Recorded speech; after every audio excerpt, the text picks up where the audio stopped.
Number 17, determine the probability of the given opposite event. What is the probability of rolling a fair die and not getting an outcome less than 4? So remember that the probability of not A is equal to is equal to 1 minus the probability of event A occurring. So in this case, we're rolling a fair die.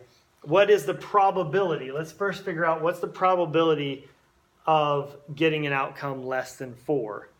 Well, there's 6 different possible outcomes from the roll of a single fair die. And there are 3 that are going to give you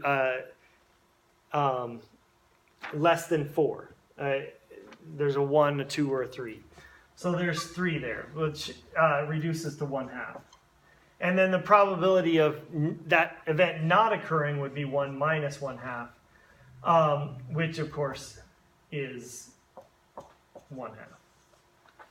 So that would be the answer there, 1/2 for number 17.